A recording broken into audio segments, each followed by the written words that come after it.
Degree Net Podcast. The Third Degree Net Podcast. The Third Degree Net Podcast. Well, hello there, DFW Soccer Curious You. Welcome to another episode of Third Degree, the podcast. This is where you prove yourself to be most curious because it is post FC Dallas season, not a lot going on. So if you're here, God bless you. On the panel today, as always, Dan Crooke. Howdy, Dan. Hey, I'm curious too. I have no idea what we're talking about. And your hero, my hero, everybody's hero, editor, founder of thirddegree.net and the original soccer influencer, live from somewhere not DFW, Buzz Carrick. Come in, Buzz. Well, I think we should talk about how FC Dallas gets better. I mean, that seems like a thing to talk about. Don't you guys think? I feel like we've had that conversation 30 times, Buzz. Well, we had a lot of conversations during the season about how they could get better in the season, but now this is the fun time. We get to play fantasy GM and suggest all these what they should do and who they should get rid of and all that stuff. So that's kind of fun. All right. Yeah. Okay. Very good. Well, let's dive into it. The season is over. Have you guys watched any MLS playoffs?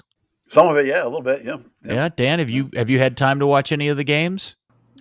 Just the usual highlights, not really too invested.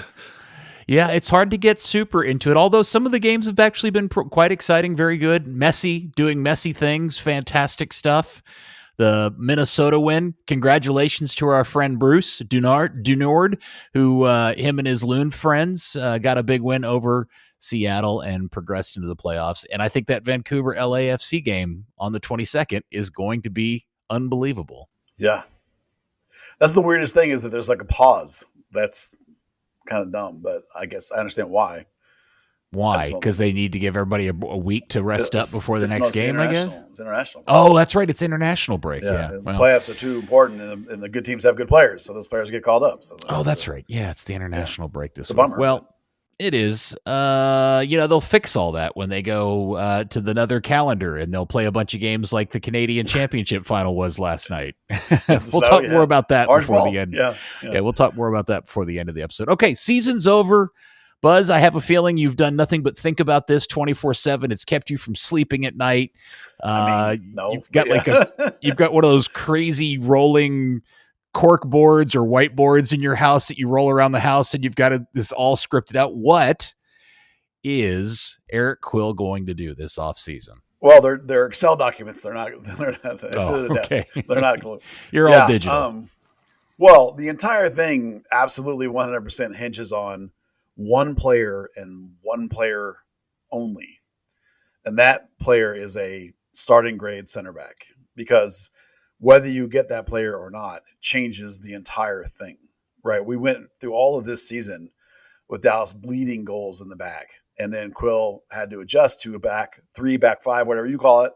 I call it back three center backs. And that helped, not 100%, but it helped. And we talked about how this club this season was one of the more historically low teams in FC Dallas history in terms of their goals allowed, low being bad. They allowed a lot of goals, high, low ranking.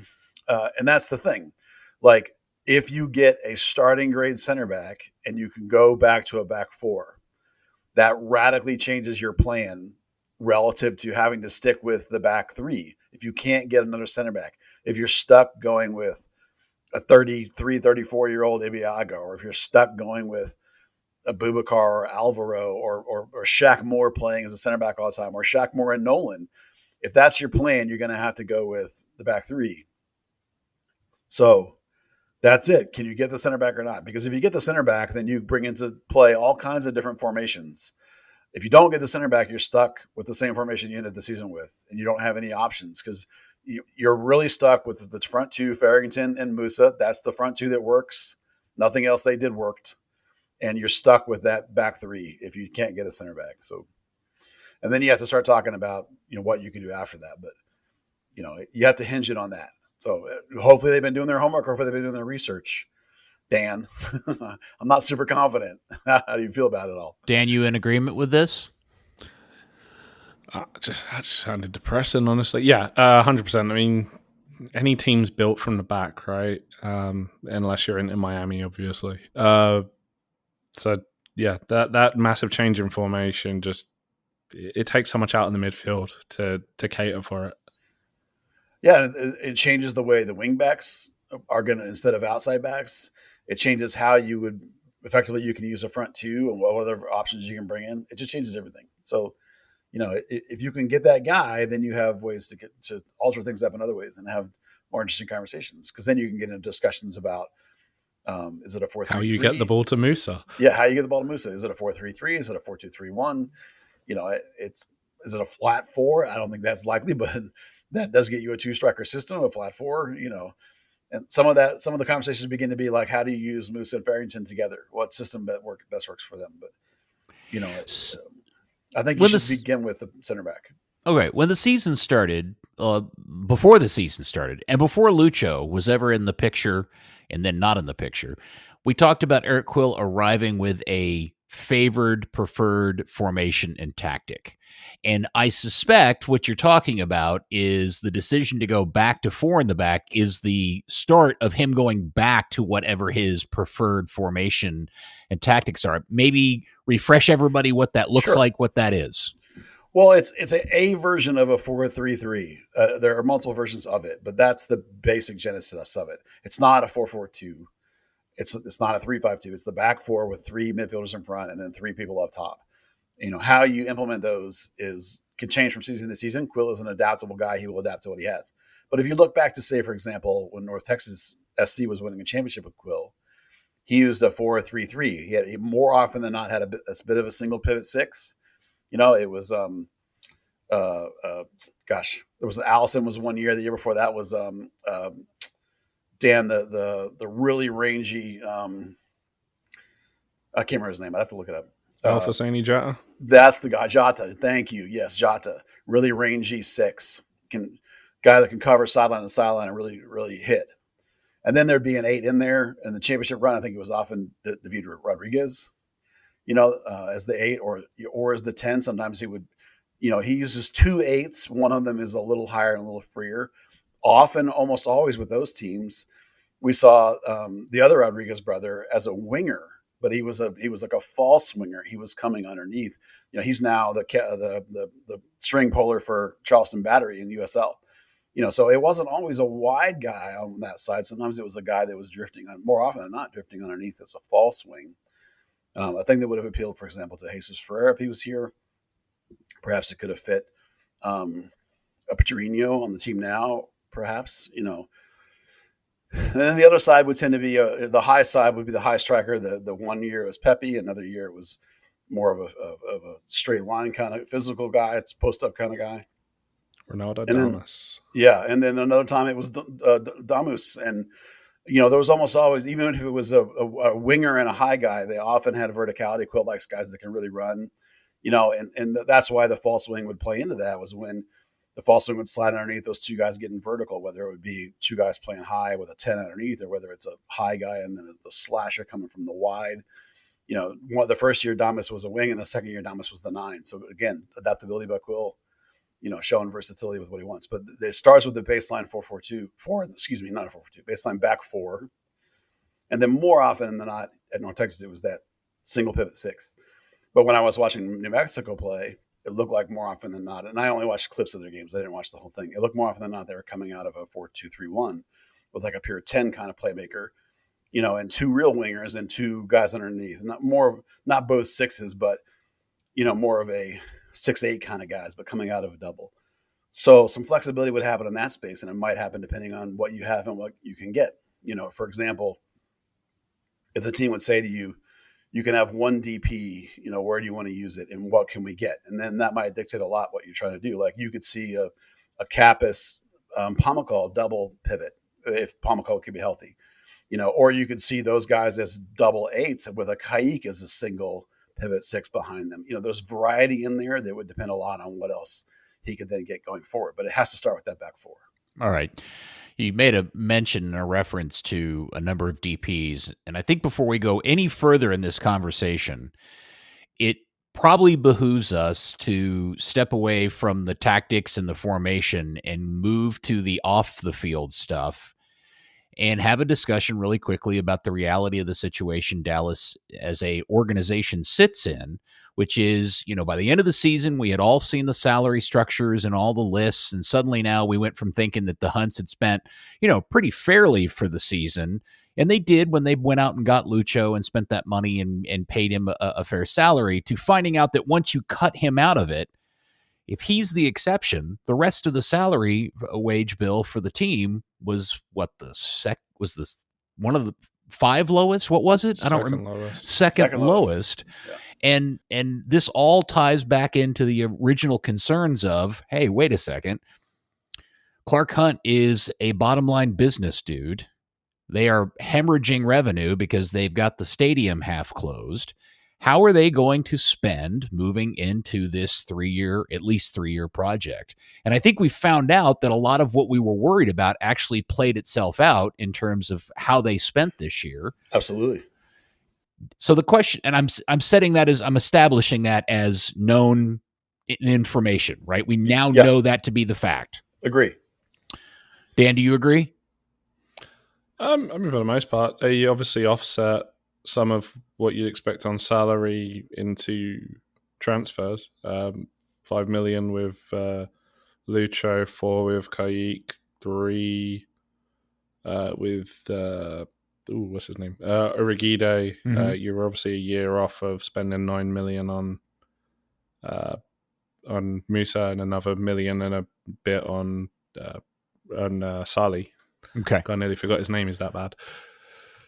So I do wonder how much of it is, here's the overall budget versus here's the transfer budget, here's the wage budget. Interesting. Well, it all kind of comes out on the wash because the transfer fees get amortized over the term of that player's contract. So it's in the numbers, correct?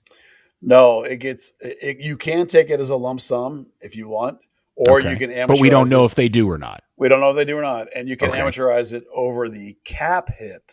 Well, the listed salaries are still accurate. This is why the salary cap is not exactly the MLS Players Union. There's no reason to get deep in the woods here, but you could have a cap hit that is the DP, the buy price. That's the reason why, you might look at a player that's say on $500K and go, why is he a TAM player? Well, it's because what you're not seeing is the couple $100,000 a year that's on the cap for the buy that happened. Okay. That they're using TAM for or something or whatever. Right? Well, I think this is important that we talk through this because I don't want to have this discussion and make a comment like we know this is fact without being fair in our review of how they spent their money this year. Because I think Dan makes a great point. They did go out and spend quite a bit of money in transfer deals over the last 2 seasons. But I do think I don't think it's unfair to try to make it relative to the rest of the league. Yeah, that's fair. Their salaries rank where their salaries rank. But the good example is Osaze Irigide. If you look at his base salary, he's on $580K, which is not above the TAM player threshold. So why is he a TAM player? Well, that's because they paid $3 million to get him. So it's $1 million a year they're using as a buy down for him. So that's why that's why the MLS salaries are not exactly the cap hit, they're second lowest in the amount of salary they're paying without right. Lucho. Okay. Yeah. So let's go back to that then. So is the fact that they are so low in the rankings of how much they paid in salary, is that a byproduct of is that a byproduct of a limited budget set because of the lack of revenue due to the stadium situation, the expenses going out and the lack of income coming in? Or is it the league is just advancing faster and teams are spending more? Well, a little bit of it is that they did it to themselves in a sense in 2 ways. And one is, as Dan mentioned, is they have spent some player money on to buy. And so there is money going to that. So that's a portion of the collective budget that's being spent, is some of it is on buy. Because they had all that TAM, right? So might as well use it. So the second thing is the DP U22 rule, where you can have 2 DPs and 4 U22s, or you can have 3 and 3. And Dallas has chosen the 4 and 2. And they have 4 U22s. They still have them. Solly, who never plays because he sucks. Giovanni Jesus never plays because he's been on 2 years back-to-back knee problems. And then you have Delgado and you have brain fart. Who's the fourth one, Dan? Oh, Kayik. Okay. Kayik plays more than they thought he was going to. Delgado, once Lucho left, turned out to be pretty decent. So, you're at about a 50% hit rate on that position this year, but that limits the amount of DPs you had. So they only had two. They had Acosta and they had Musa, but Acosta's gone. So you 100% can replace Acosta. You got the money back you spent on him, pretty much. You have his salary slot in your budget available. 100% you can add a DP of comparable price. If you want to add a second DP on top of, well, like I said, technically it would be a third one. You need to jettison one of your U22s. So you can do another loan of Inasali if you wanted, something like that. You could put Giovanni Jesus on the IR again, things like that. Maybe someone in North Texas for the year. Technically possible to open up that spot. Well, one thing to keep in mind as well is, we always talk about cycles, and they're kind of getting to the end of next season. Potentially they could have a lot of turnover. You've just come off of getting rid of the salaries of Areola and Ferreira and retaining part of Areola's salary. So, some of it is just a case of they're coming to the end of this transfer cycle and things should pick up after 26 or 27 potentially. Yeah, crazily, they have, going into this offseason, they have 24 players already under contract, under like first team sort of contracts.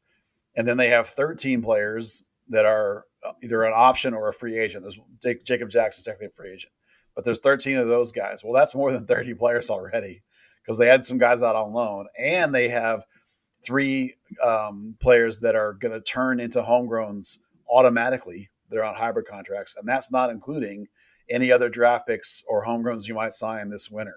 So they already have a lot of players, but they're going to decline some of those contracts. They probably will try and move 1 or 2 people. As Dan mentions, there's a bunch of people that come out of contract next season. So, you have a lot more flexibility then than you do now. As you pointed out many times, quite accurately, I believe the budgets are a little more tailored and a little more trimmed right now because of the stadium design. I think it's far more likely they're going to stay in the 4-2 model this year and maybe try and have 1 DP. And not to be unkind, that DP could be Paxton because Paxton's salary is above the DP threshold. You can just untam him and he's the second DP. So that's entirely possible. Okay, this that's a lot of granular detail for a general question I was trying to get at, which is, do we think the 2026 team will, from a roster spend and transfer spend, from the spending point of view of improving the team, will it reflect the fact that the team is dealing with budgetary constraints due to the stadium project? I think they will go back. They will at least bring in money equivalent to Acosta because they sort of have, from my understanding of talking to people, they have an idea, like a basic budget in mind, like a playing budget in mind. So having vacated a pretty substantial salary and gotten the money back for him, they will have the freedom of that money. The Hunts avow, and I have no reason to doubt them, that they don't take out fees when they make them from selling a player. So if they made that 4.5 or whatever it was for Acosta back, then that means they have that to spend on player, to buy a player with, or multiple players with. So, if you take them at their word, and we have never seen any evidence that that's not true. But if we find out that they go the 2 DP route, yeah, and we find out that one of those DPs is Paxton Pomykal, we're going to be really bummed, right? Well, you certainly could be, but obviously Paxton's a really good player. But obviously, that would be a stand pat. And every single year we say this: if you stand pat, you will get passed. If this team, Quill made great strides over the back end of the season, but if they stand pat, they will slide back into the miss the playoffs teams again. They need to do some things to get better, starting with the center back number 1. If you bring in a starting center back and make Paxton the second DP, and Paxton is actually healthy, then I can probably live with that. But if he's not healthy, then I can't live with that. That's obviously terrible roster management. Which one do you think is more likely is the question. Certainly it would behoove them to spend the Acosta money on something, on some kind of transfer. When you get that kind of money in, you should spend it. They did it with Pepe money. They did it with everybody else's money. They did it with Velasco's money. They know they need a center back. The center back shouldn't cost $6 million. He should cost less than that. You should be able to get one like Urguide for a good price, not too expensive. But they might consider that most of the cost of money, and then they might leave them with having another $1 million left to add a player or 2. Maybe they'll do a trade. You got to start with that center back first, though. One thing as well, them picking the 4 and 2 does give them an extra $2 million, which if we're talking about the potential for reduced income to reduce the budget, that becomes important. It does. Yeah. And remember, they have a bunch of money left over. Like, the money that was reported by the league as like, here's how everybody has this season. Remember, FC Dallas has a whole bunch of it. They slid forward. It was because remember they took away the year qualifications for a lot of that funding money. So Dallas has got a bunch of money sitting around still, not as much as last year, Right? But they still got a bunch. Remember, they offered $12 million for Evander, so they had the money around. They didn't use it all last time, and they didn't use it all this time. So. And then they got more in from a Costa sale. So that they was have cash. So that wasn't even factoring in the funny money. Yeah. So like there's money around available for these players. So it's just going to be a question of whether they feel ambitious about it or not. Whether they, I think you got to, Dan's right. You're in year 2 of a 3-year cycle, 3 to 4 year cycle with Quill. If you like him as a coach, you need to give him some ability to improve his team. So I kind of feel like that's kind of the point of all this, which is expectation setting for the curious and just trying to figure out what do we as this thing, how would we tell people to set their expectations for 2026? Well, right now it's impossible to say because, I think if you have to go with the same defense you have now, it's going to be relatively problematic. No, but I think I don't even think you need to say that again. You've already established the first expectation is go out and get another Uragade quality or better center back, right? Well, how much do you believe that they can do that or not is the thing. Well, there's a difference between belief and expectations. You set the expectation. Now, whether or not I believe they can meet it is a different conversation. I just want to set the expectations of what we think that people should expect out of this club next year. And an additional starting center back seems like a very reasonable place to start. But I think there are other things that we should expect about. Yeah, if you back your coach and give him a chance to take a stride forward, you should expect the team to move into the standings between 3rd and 5th.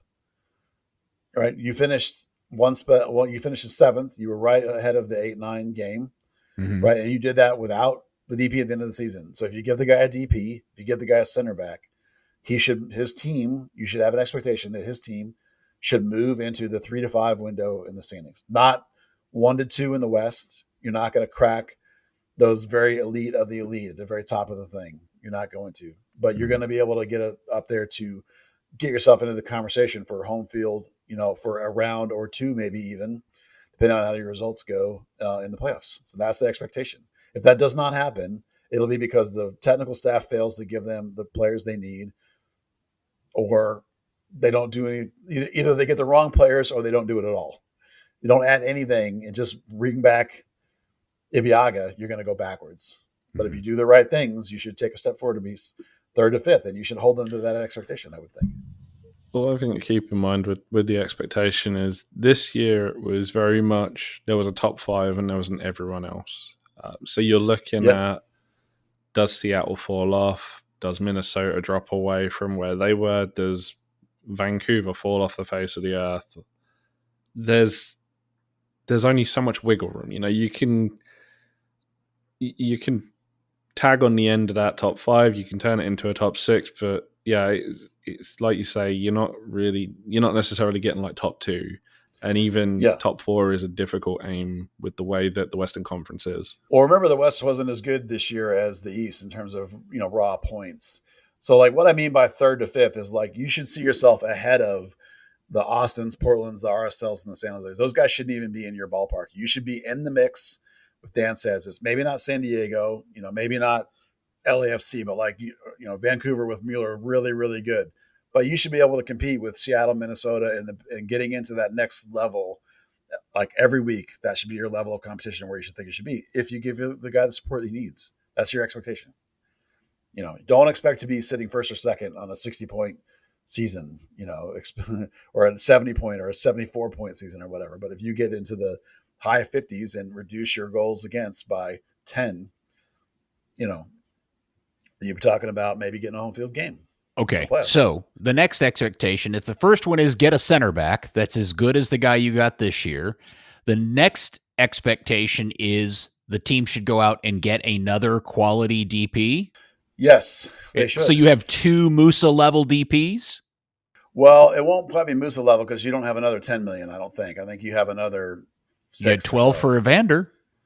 Well, that's Then true. they They did. spent some. Yeah. So it would just depend on the value of the player. It's more important to find the right player than it is to just say, I'm going to spend this money no matter what. Sure. Yeah, Yeah, I agree with that. Yeah, for sure. The expectation is like, where we'll learn a lot about their mentality is that they just make Paxton the DP. That'll tell us everything. But if they, and I got to tell you, this the idea that Paxton Pomykal, as much as I love him, and I'm a non-family member president, whatever that is, that joke I make, the idea of him being a DP on this team seems unacceptable. It is, but he's the only salary left that would qualify. You're assuming that Legette's gone. Yeah, but that feels like such a give up. Oh yeah, 100%. It does. It totally does. That would definitely fall into the holding, Pat category, right? Like super budget conscious category. That's what I mean. Like that'll tell you a lot about their mentality, is whether that's the choice. It shouldn't be the choice, but it could be because Honestly, there's a scenario where they could get a bunch of Kayks and Urigides, and they just have no choice but to say, right, well, here's the only guy that isn't that TAM level. Yeah, it may be that if you just target the player you need, it may be that it doesn't automatically come with a DP salary. It may be just that mechanic wise, it makes more sense. So, nothing happens in a vacuum. And Dan's right. It may be that that is the best way to handle reducing Paxton's number. But yeah, it's not fun. It's not sexy, but it might be. I know that there's a scenario where you get a bunch of like really crafty young Brazilian guys that have played a few professional games for a lot of specifically. Yeah, I mean, I think that might sound cool as a concept, but in Major League Soccer, having quality DPs that are chewing up minutes and scoring goals or being effective is a real thing. And let's look at it this way. It depends on where you put your priority. If you go get a center back, that's probably not a DP. Well, then you're thinking like, what's my next move? Do I want a pure 10 like Acosta was supposed to be? Well, hold on a second. Wait, hold up. Well, why does a second center back have to be a DP? Urigide is arguably one of the best center backs in the league, and he's not a DP. I said he doesn't have to be a DP. Oh, I thought you said probably isn't a DP. Is not. Sorry. The number of foreign DPs that have worked out at center back is actually low because you tend to overpay. Usually you want somebody more just like Urigide, younger. To be that price point there on the older side. Yeah, right. Yeah, okay. All right. So then after that, you have the DP spot available. But then you think, okay, what's my most important thing? And this is where you have to ask questions like, maybe it's a really good 6, like a guy that's like a top, an MLS next level, MLS best 11 level 6. I don't know what that's hard to say. Right. Instead of going with Ramiro, who's really slow, or Kayuk, who's really young and inexperienced, maybe that's the answer. Is I need a really great dude right there. And then I'm playing with Kappas and Pomykal, or whoever else is in that mix, slightly in front of him. And a DP, a 6 like that isn't necessarily a DP, because you can look at some guys around the league, Diego Chara, for example, not a DP. You don't need to necessarily spend DPs cost money because they're usually in splashy, really sexy positions. So like if you say to yourself, oh, I want a Kappas Pomykal double pivot, and then I want to go get a 10. Well, 10s cost a lot of money. That's where your $12 million Vanders are coming in. Now it's got to be a DP. So it's like you don't go get a DP just because, and that's where Pomykal enters the equation or whatever. It's just what makes the most sense. You're ruining my dream of a DP left back to replace Bernie. Yeah, right. I mean, I suppose people could do that, but that would be a horrible idea. But I was thinking more of like, do you want a pure 10 or do you want like a wing?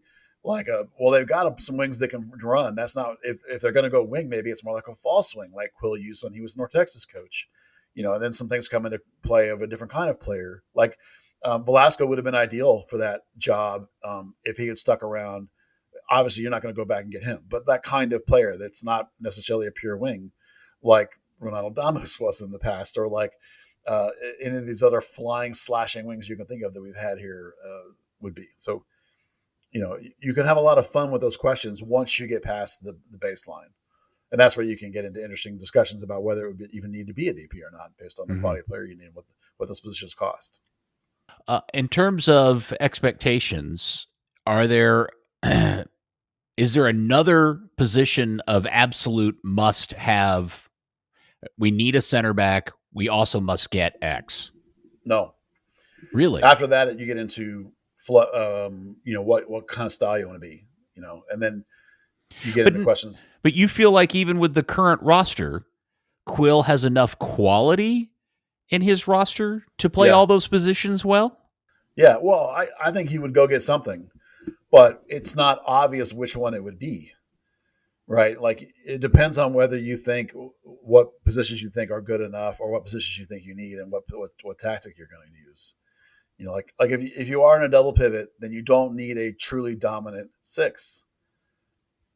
If you're going 4-2-3-1, you might instead need a really dominant, amazing 10. Right. Or if you're going 4-3-3, you don't need a 10 at all. Maybe I need a wing that can absolutely provide like 7 goals and 5 assists. Or maybe I need a wing that can false swing. So it changes everything you're doing in terms of like what you might go after based on what you think your tactic should be. The bottom line for me is like after you do the center back, you then look at 2 things. Number one is the Farrington-Musa combo, which is the best the team looked. So you want to keep that in some capacity, right?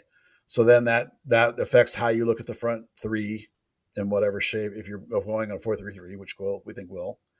And then you look at things like the midfield. Do you have enough? Paxton Health is a huge one. It's like, but do you have enough quality next to Kappas? Do you need a double pivot or do you need a real 6 or something like that? That's where. So I just want to let's talk about that for a second. And Dan, I really want your thoughts and insights on this as well. But if you think about all the available center mids you have that play in those positions between Pedrinho and Patterson, Delgado, Kappas, Pomacall, Ramiro, and Kaique. Am I forgetting anybody else? There's 6 guys there. Diego Garcia, but that's not one for now. Okay. This is a hard question to ask, but I'm just going to ask it. Are any of those 6 guys starter center midfielders for a top 5 MLS team currently today? Well, if Pomacall's healthy, Pomacall is. See, yeah. I am really surprised we're even having a conversation about a 2026 where Paxton Pomacall is playing, much less starting for this team. I know.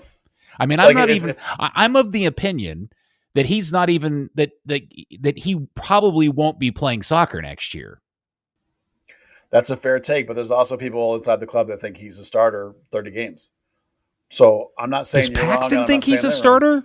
I'm worried about it. I'm with you. I'm worried about him playing at all. What it comes down to is, remember, this is season 2 with Quill, and so you've had a baseline season where you've stopped a lot of the really horrible things and you kind of know where you are. So now it's like, what best way do I go forward? And some of that depends on like, what do I have that can get me up there? Like Kappas is a pretty good player. Do you have time to let Kaique grow in as a pure 6, or do you want to let him sit the bench a little bit more? Ramiro as a pure 6, maybe not so great, but in a double pivot, maybe that's okay. Mm-hmm. You know what I mean? Like Delgado, perfectly serviceable 10. We saw him fill in for Lucho Costa pretty nicely. Even as a sort of a false wingy kind of 10 there at the end of the season. Was that good enough in Quill's mind? So now I can focus more on like, what do I got to put next to Kappas? Because, I don't think you want to go Kappas Kaique like we saw with Ramiro as a wingback. That's not, if you're going back 4, you don't have the Ramiro wingback problem.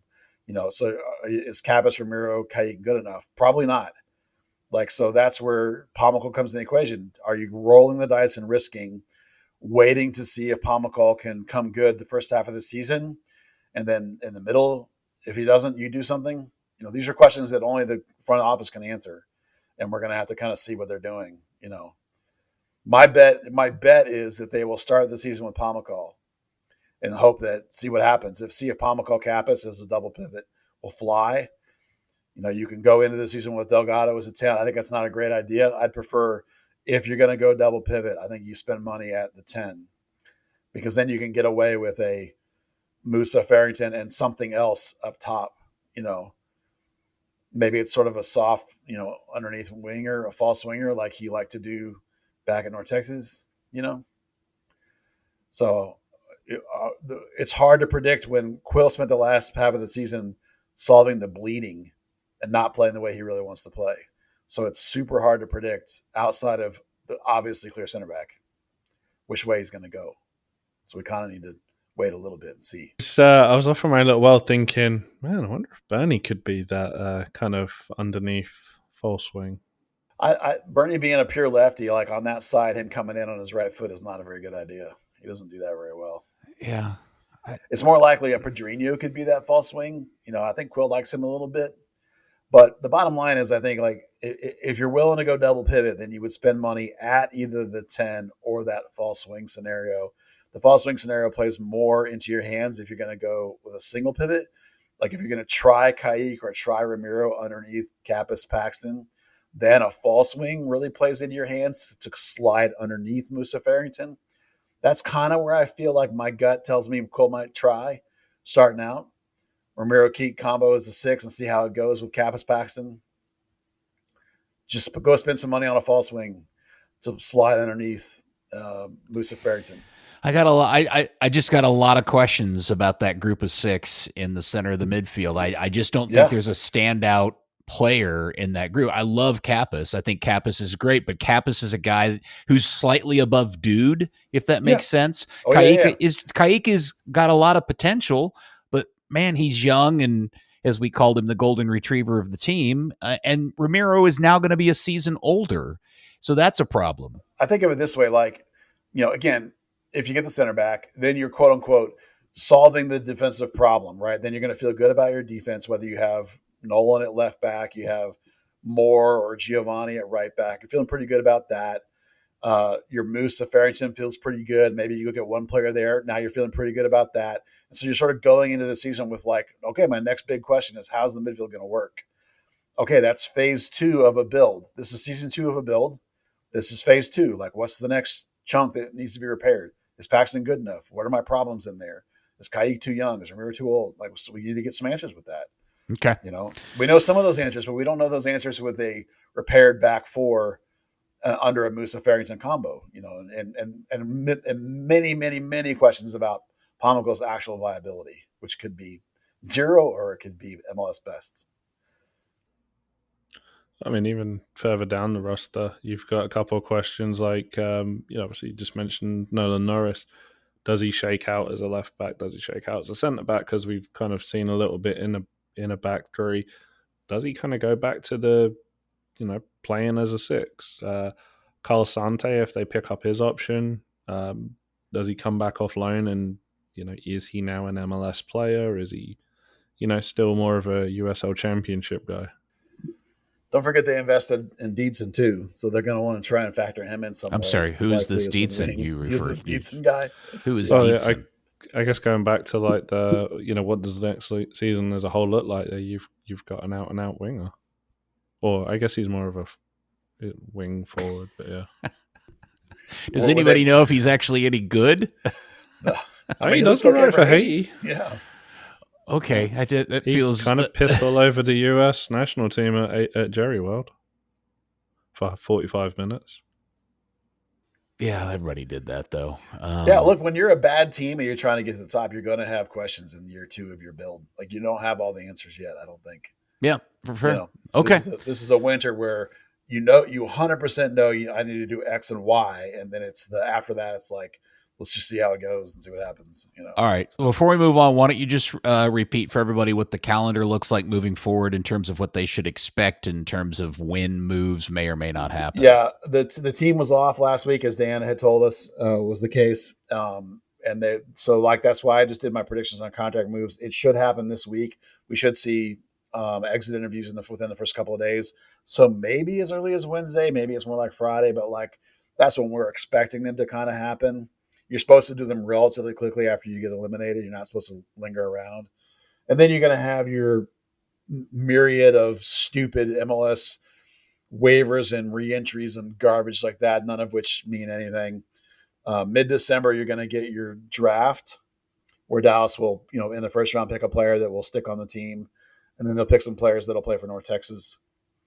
That's when you'll also you'll get a homegrown signing or 2 possibly. I'll have a list of who I think that'll be coming up. And then that's it. The season starts in quote unquote early February. So we're pretty confident camp is opening basically like the end of the first week of January. Camp for next season starts. So it's going to be quick. It's actually a pretty tight turnaround, relatively speaking, since you're talking about drafting in mid-December and then we're playing like 3 weeks later. Not including the Christmas break in there, the holiday break in there. So, with the early start to the season means an even earlier introduction and reveal of the new home shirt, home kit. Can't wait to see Dan's mock-up. Pretty jazzed about. Does that mean we'll get an even earlier Dan Crooke mock-up? We should, yeah. I mean, why wouldn't we? Can we have that by Thanksgiving, Dan? No. No? Okay. Can I negotiate a date of reveal of the mock-up with you right now, here, live on the podcast? No. Okay. No, I have no idea what my schedule's going to look like. Okay. All right. Well, there you go. There's some 30-plus minutes of FC Dallas talk for 2026. And it wasn't that depressing. No, I'm actually really excited about what could happen. If they do some good moves, they could really make some ground, I think. A couple of good moves. Speaking of depressing, Dallas Trinity lost again at the Cotton Bowl and in front of what appeared to be an incredibly sparse crowd. Boy, howdy. And where are they in the standings now? They're 6th? 8 out of 9. 8th? 8 out of 9. Oh, yeah. That is quite the a wheels fall. are off. Right. So in this game in particular, they've the new keeper, Riley Foster, has not been as good as the old keeper. And they swapped in Sam Estrada for this game, and she proceeded to have an absolute nightmare. In goal? In goal. Yeah, so within the first 5 minutes, she got pressed and basically cleared the ball right into the feet of the striker who put it right in. Oh, no. So 1-0. And then 20 minutes later, a soft long-range shot went into her hands and through her hands and right into the goal. Just a catastrophic muff. That sounds like when I get that sounds like when I have to go in goal because our keeper didn't show up on a Tuesday night thing, and it looked about like that. Yeah, yeah, and I'm just at this point, the goalie situation, I'm like, just sign Evan Osteen, the solar 17-year-old, and get it over with. She's at college. I can't get her. She's already in college. Dang it! I was going to be a Julian Eyestones type move. Keeper's bad. The bottom line for Trinity right now is that the keeper situation is not great. The couple of defenders they've added have not been very good. They're at a -10 goal differential, which is a combination of bad defending and bad scoring. They lost Deb Abadoun out of midfield, who was probably their second or third best player. They lost, Sam Meza got recalled, and they replaced her with Lexi Missimo, who's played 4 games and has not played since. They're just a mess in so many phases of the game. I felt like they also relied so heavily on Amber Wisner, who's naturally declining in age. It's the last 2 or 3 games they've played her high, trying to get anything going because she's definitely their best player. And that just exposes the defense even more. So they have problems in all 3 phases of the game, which is funny because at the beginning of the year they looked like they had a lot of good pieces to come back, but then it wasn't. Some of those pieces fell off. Even the pieces that came back that had been playing really well, like Bolt's on the outside, Bolt's fallen off and not producing. Ubagago, again, into her mid-30s, not producing as much. Celie Strawn looks amazing, but she can't do it by herself. Correct me if I'm wrong. Ali Thornton, top scorer last year, still hasn't scored. I don't remember if she hasn't scored or maybe she has 1 or 2, but she's not seeing any of the ball. They're not getting balls into her at all, and she's definitely not producing anywhere near the Golden Boot kind of chase. I don't want to say it's 0, but it's definitely way down there. It's basically Cameron Lancaster and Celie Strawn, so everyone needs to be about 4 foot, and then this team will be fantastic. Well, it's not a good. I mean, obviously we know things can turn in this league because there were teams that were top of the table this time last year and ended up not even didn't Brooklyn fail to make the playoff last year? Weren't they first and they ended up out of the playoff picture? They were such a weird case. They got rid of their sporting director Wart. They lost their coach.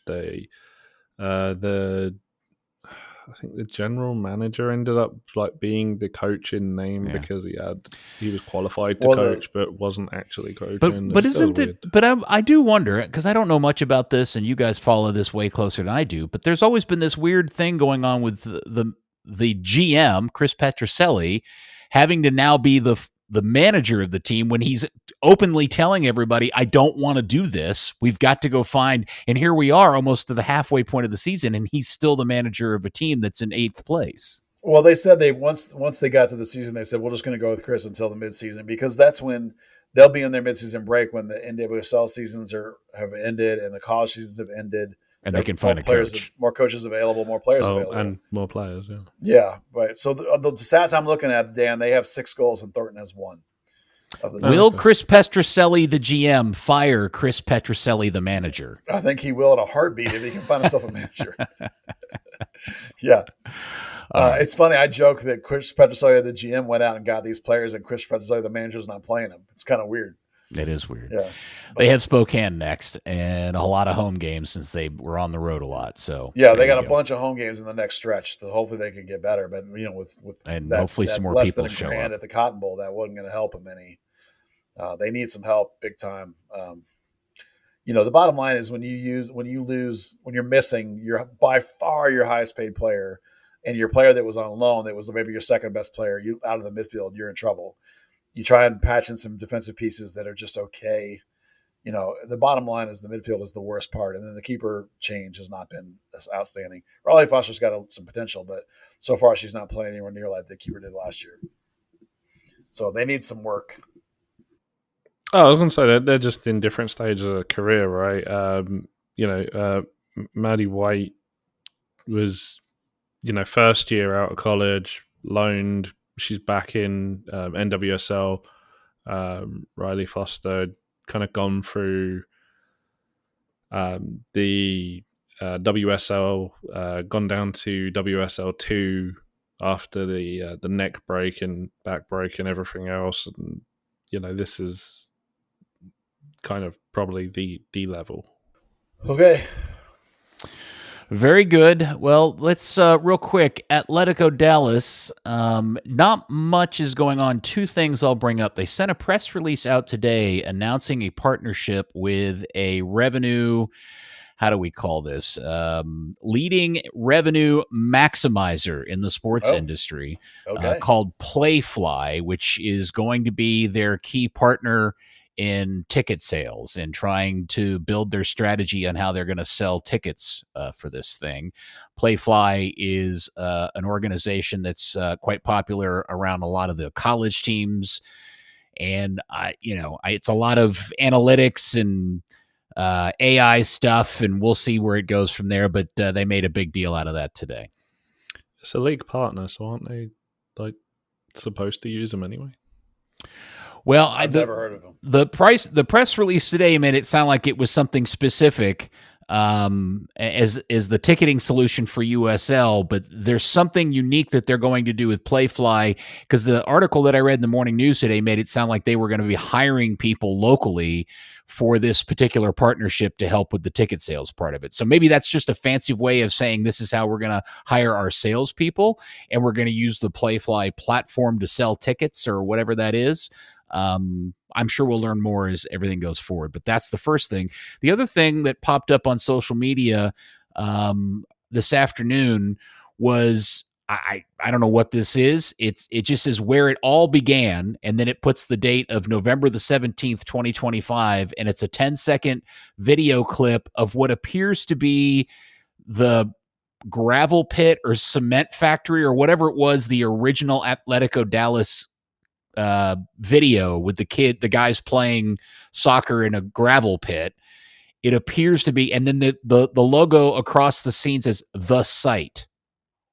So is this them announcing a training ground? Are they going back to Garland? Yeah. Who knows, man? It's a very mercurial obfuscated release. Well, that's where we're at on Atletico. That's the best I got for you about Atletico Dallas. It's more than I had. They're in that hard position of announcing too early and having to try and keep the name out there and stretch a lot of stuff. Oh yeah, for sure. We've said this all along. How the runway they've given themselves to launch this thing is so long. How they keep everybody excited about this is interesting. And we get the A/B test because Fort Worth is just sitting behind a closed door, just waiting and just providing themselves a much shorter runway whenever they decide to go ahead and announce their deal. So it'll be interesting. It'll be fun to watch which one has more success with the other. I think Atletico has a much bigger task at hand because they've got to figure out how to make the Cotton Bowl experience something fun to do and exciting and full. And there was a lot of that in the article. I don't know, Buzz, I don't know if you read the article in the Morning News today. They talked about that in a lot of ways. And they talked about the fact that there was a quote in there about we got to worry about the people that are the 2 million people that live in Dallas proper that can be our audience. We don't have to worry about Frisco or being versus FC Dallas. They've got their own people, 30 minutes up the road. So I think that's an incredibly short-sighted quote. There are probably the majority of FC Dallas. I mean, okay, so from my experience, like back in supporter group days, the majority of membership came from either Dallas County or Denton County. Collin County is not really, You're talking about for FC Dallas. Yeah. So it's kind of like, saying, hey, the quote of, they've got their own fan base 40 miles up the road. That's not true. If you're a soccer fan that treats soccer as a live sporting event and not a TV show, there's a good chance you have or have had an affinity to, specifically in the city of Dallas, have or have had an affinity of some kind to FC Dallas. So treating it like it's just a non-factor isn't actually true. You are still competing for entertainment dollars. And honestly, they shouldn't just be focused on people who live in the boundaries of the city of Dallas. I live in Richardson. You want my dollars. Buzz lives in Arlington. You want Buzz's dollars. You want to maximize your revenue. There's 8 million people in a fairly small drive around. You shouldn't just be focusing on the 1.6 or 2 million or whatever it is in the city of Dallas itself, which in itself is big enough. We talk about the whole 635 thing. People north of 635 in Dallas, you could be a street below 635 and you'd think to them that you're in a completely different country sometimes. So there's a lot more to focus on than just this one boundary. The strategy of how they make this thing work, I think they're probably still figuring it out at this point, I assume. Yeah, I would think so. And if they announce a training site, so if the site thing ends up being some sort of announcement of a training center, and that is in a very specific place, I think that will also give us a big indication or clues to what their strategy in terms of ticket sales are going to be. But based on what I've seen so far, my read on the situation is that they're going to try to maximize the audience that FC Dallas is largely forsaken, which is the Latino audience, the East Dallas audience, that whole section of people that tend to be kind of glomming onto it, because anytime I see any kind of Atletico Dallas activation or social media stuff or things that they're doing, like there was something this weekend, it just looks like that's the audience of people, that young Gen Z Latino, mostly Latino audience that seems really into this idea of a club called Atletico. It definitely has seemed to, from the responses I get of people, like if I wear a shirt for one or the other, I definitely get more response from a lot younger people for Atletico. Recognition of that brand. Their social media works. What's more about the Instagrams and the TikToks. Are we gonna end up in a situation where FC Dallas is your grandpa's team? Is that where we're coming? Is that where we're headed? Yeah, and we're all the grandpas. We're all 55, so right. Dance line, but you and I are. I think we're going to end up with 3 teams that don't get amazing attendances for vastly different reasons. Yeah, is what it's going to come down to.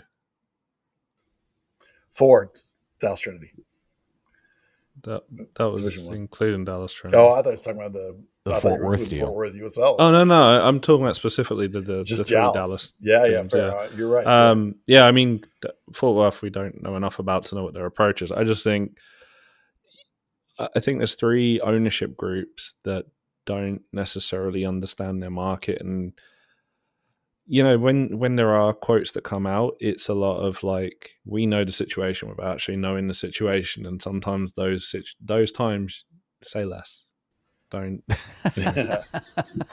Stop talking while you're winning. Dan Crooke, professional marketer's advice: shut up. Honestly, yeah. I love it. All right, let's move on. We don't have anything. So that's Trinity. That's Atletico. North Texas didn't do anything. So set them all. Yeah, the season. Well, blue. Yeah, whatever. Now, I think the fun conversation is the news that happened this week about. Is this a conclusion of the drama around Texoma and Salina? Is this officially the okay? Mm-hmm. This is official. Yeah. Okay. Did somebody try to pull a fast one on us, Buzz? I don't think they tried to pull a fast one on us, because I had a laugh with Ben about how it was the worst kept secret in soccer. They pulled a slow one. Yeah, clearly, not all those leaks were them, by the way. A couple of those leaks were somebody else, and they were like, what the hell? The email leak was them, and the funny story about the email leak was that the 4 people that have access to that email account were all in a meeting together when their phones all lit up with that email, and they were like, how did that even happen? It was like a bug of some kind, but they laughed about it in hindsight. So the genesis of the situation is that Texoma FC, that brand, is staying in Texoma and is dropping down a division, and there's a new application of their USL 1 license in Salina called Rodeo SC. That's the genesis of it. Okay. So Stop. Don't bury the lead here, Buzz.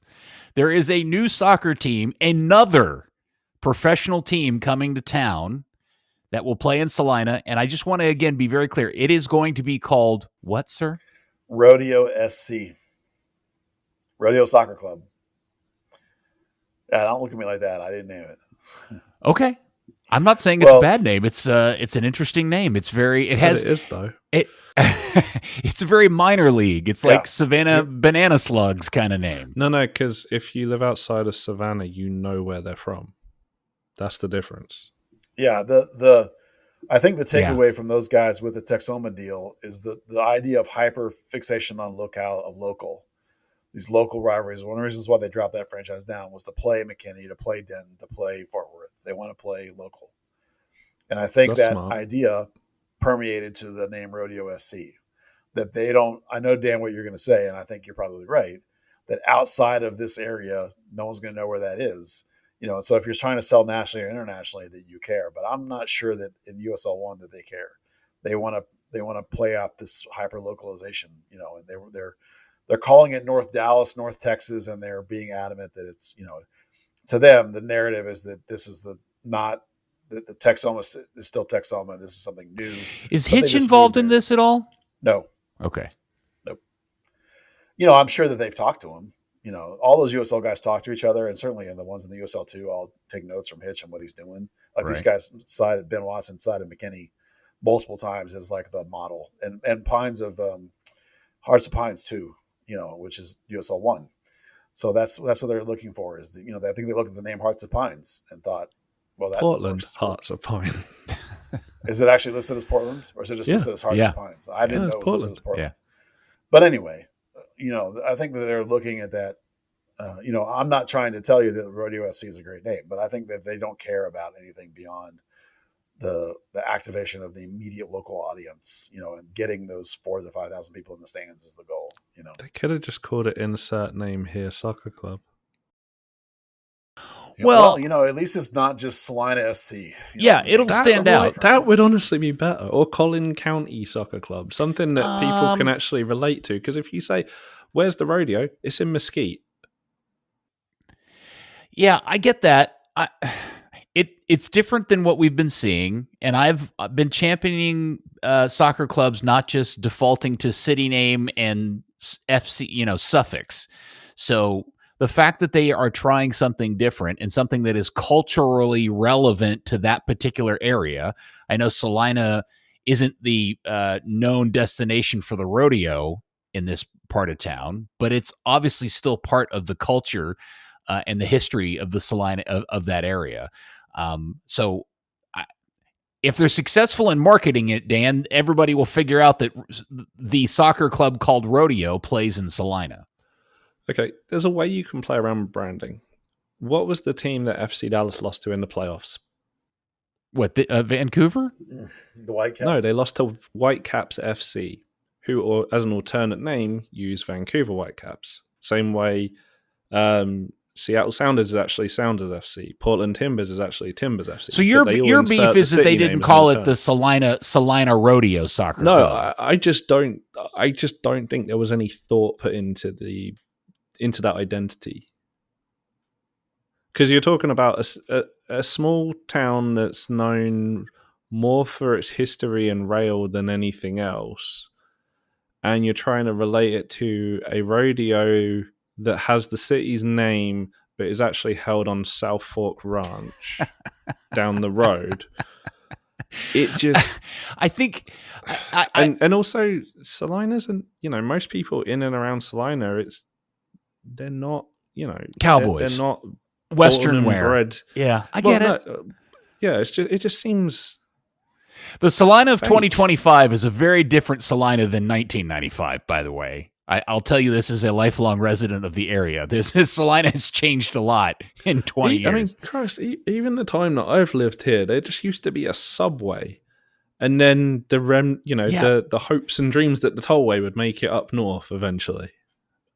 But Dan, they just got to attract attention, and giving themselves a different name like Rodeo will help do that, because people, look, we're talking about the fact that like they named it this thing, and this is what we've spent now 10 minutes talking about. So I'm sure people will have fun with it. Huh? Yeah, we are sickos. That's true. They're looking for the people that have spent the last couple of years in the beer garden of Roller Town before they moved to Frisco. Those are the people that ain't going to care. Okay, here's the problem with Rodeo is that I think it sets a expectation that you are really going to dig into that as a brand, which is a very Western cowboyish kind of thing. And so everything they do moving forward better be reflective of Rodeo as a image and brand. Does that make sense? They'd better have children trying to cling on to sheep and all sorts of shit. Well, yes, yeah, they should have sheep races and rodeos and lassos, and somebody that looks, maybe they can get Rowdy to retire from the Cowboys and he can go over and be their mascot and get a lasso, There's a way to do it. Like, I mean, there's going to be a hindrance in that there's not a ton of leeway to have like a ton of Western teams, right? And you've got the Dallas Cowboys, you've got the Texas Rangers, you've got Fort Worth Vaqueros more locally and at that level. I'm confused why they're breaking this company, this thing up, and they've got a team already. Now they've relegated themselves into USL2, and that's still Texoma, I assume. Correct, Buzz? Yeah. So is this rodeo thing a wholly different venture and entity and club? No, it's the new top club in their organization. They're building a pyramid. They already have 7 or 8 youth teams. Texoma FC is now the USL2 team of Rodeo SC. So what will the youth teams be referred to as? I don't know. Probably Rodeo SC. Okay. Probably depends where the maybe both. Right? Some of the ones in Texoma might still be called Texoma. The ones down south might be called, Rodeo. So it'll depend. And it makes sense to sort of not make Texoma be a de facto reserve team, and have Texoma and Colin or whatever, and separate the brands. But it just, I don't know. Same as North Texas SC is the feeder team for FC Dallas. It's the same thing. I know. I mean, we keep bringing this up that I don't know how all of this soccer is going to work in this area. I know there's 8 million people, and yeah, the only difference is that Texoma is now going to be the summer league college kids team, like McKinney and like Denton are. So there's no professional link through. Okay. But they're hoping, of course, that they're going to have kids come from their academy and then go to play college ball and then come back and play for their Texoma FC. I know, but we have McKinney doing that already, and they're already sucking up 4,000, 5,000 ticket sales a week. or every couple of weeks. Sure, but like for example, if you talk to Hitch about the McKinney marketing, it's hyper local. They only care about Right. McKinney. They don't own any rights outside of McKinney. They don't have. That's all they care about. So Salina, I imagine, will be the same way, just like Fort Worth did. But this is the same question I asked last time we brought this up. I agree that they hyper focus on it, but how many of those people are choosing to just go to the McKinney game or the Salina game or whatever it is and not go to Atletico Dallas or FC Dallas or whatever, because now they've got an option? Those teams don't give a shit about that. I'm talking about how we're fracturing the audience of this Metroplex altogether. I was still talking about Texoma feeding. So I'm just purely talking about the fact that we are adding so many options for everybody's soccer dollar in the Metroplex that there are going to be some percentage of people that are now McKinney Cooper Chabers fans that have just decided, I'm not going to FC Dallas anymore. Why would I do that? This is a lot of fun. It's right around. I can walk to the stadium from my house kind of thing. Well, this gets back to the idea that right now, of course, Toyota Stadium only holds 11,000 people. But you notice, again, and we've talked about this, that they didn't expand Toyota Stadium.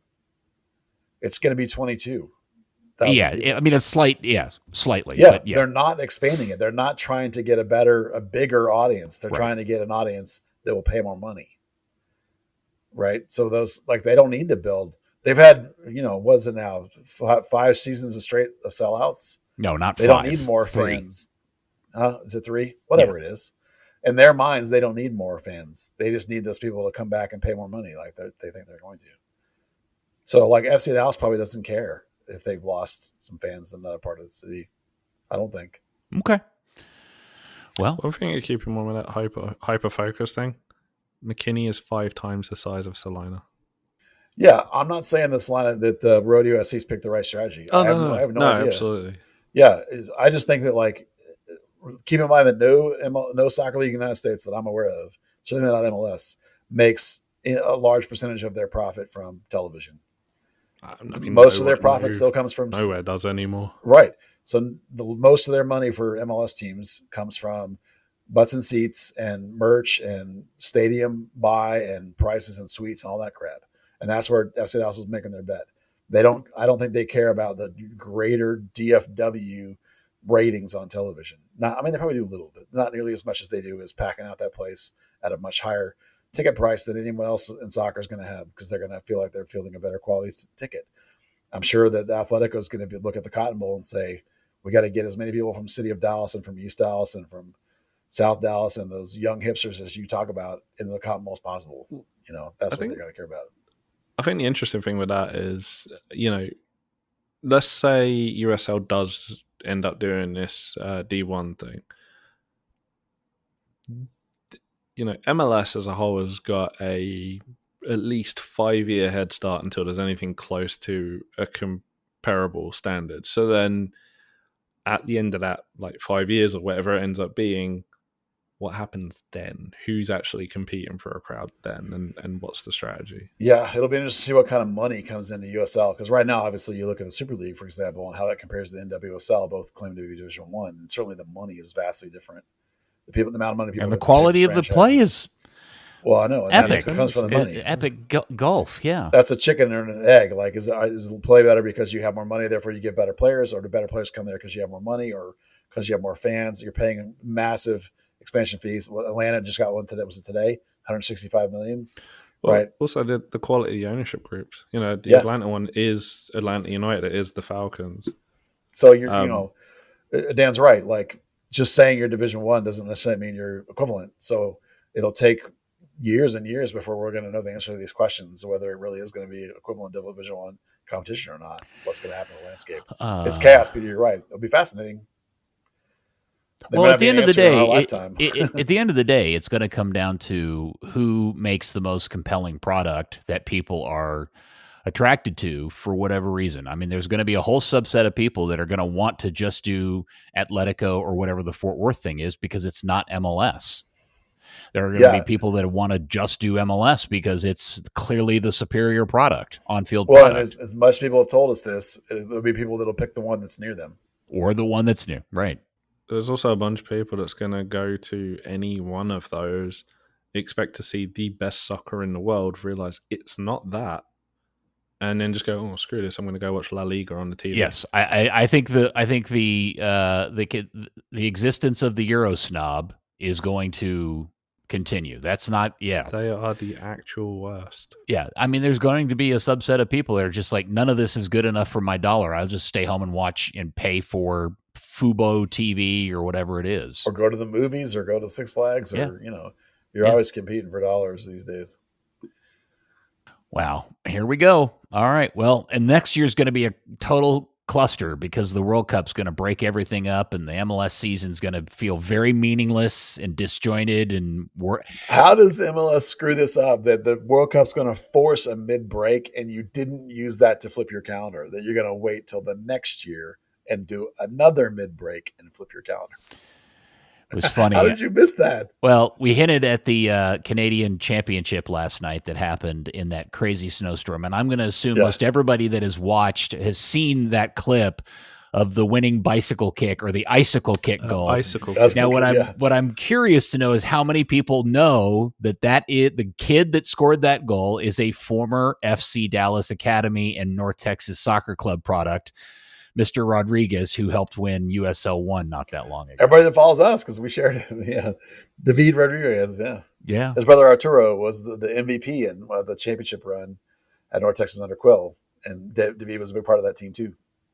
And he's played for Mexico teams and Canadian Premier League teams and all over the place. It was funny. I was doing another episode of a different podcast with my friend Lars, the Norwegian soccer journalist, this morning, and we were talking about that game. And I said, it's the reason why that's interesting, Lars, is because it looks like MLS is about to switch to the FIFA calendar and play winter into spring. And he was like, "That's the dumbest idea they'll ever make." Dumbest decision they'll ever make.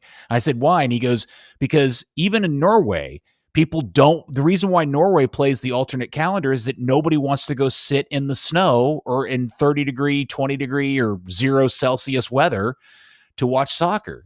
He was really surprised MLS was going to make that switch. Well, I think there's only one or two MLS teams that are anti-it, and that's not enough. It's Minnesota and I don't even know who else. It lines up for transfers and contracts. Yeah. That's the important Montreal maybe doesn't like it. That's probably the other one. Vancouver don't care because they're Toronto, indoors. New York, New England, Chicago, Philly. I mean, the number of markets that are going to be negative in Minnesota, Cincinnati, Columbus. That's not what I said. What I said was the number of franchises that are actually against it is only like 2.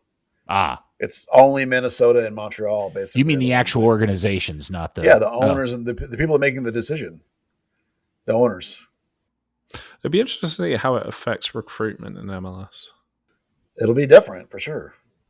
Because, obviously you've solved the travel issue, but now it's like, hey, do you want to go play in Montreal in December? I think the Montreal owner said that if they flip the calendar, he would just sell his team to somebody in the States. That would work out for literally everyone. He's a shit owner. Yeah. Well, those were some great scenes. It was fun to watch, but I'm sure that was a miserable experience. I mean, a lot of people in Dallas are really excited about it. We don't like what's. Well, we are because for 30 years, 120 degree weather is worse. For 30 years, nobody has cared 2 squirts about us having to suffer through MLS season summers in 100-degree weather. Let the people in the north have to deal with their weather extremes for a while. Let us enjoy nice weather. Thermometer hit 125. Yes. Toyota Stadium. Yes. I'm just really excited to see what they have to do with all the midweek games from the postponements. Welcome to our world from the UK, assholes. Heated surfaces. Yeah. All right. The piping underneath there. Well, the problem is the pitch is only part of it. You've got to have the roads around the stadium. You've got to have the stands. You've got to have fan safety, player safety, official safety. You've got to have all the traffic and everything, which is an issue in and around Frisco anyway. And obviously, Texas likes its ice storms.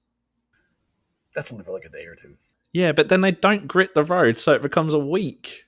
I was trying to dismount once again because somehow we've gotten to an hour and 15 minutes when we talked about maybe doing a 45-minute podcast at the beginning of this, but yet we've prattled on longer than normal. You kept asking questions. That's not my fault. Okay, it is my fault. I accept. I take the blame. Good stuff. Okay, boys. Beautiful. Anything else we need to pimp before we go? Got an article you want to pimp? Oh, but what about Dan's football manager article? Yeah, Ghost's really good, Dan. Nice job on that. Dan, will you come over and refresh my memory on how to play Football Manager, please? You just move a mouse around and click, and then on the new one, the UI kind of sucks. So click like 7 more times than you would have on any other one.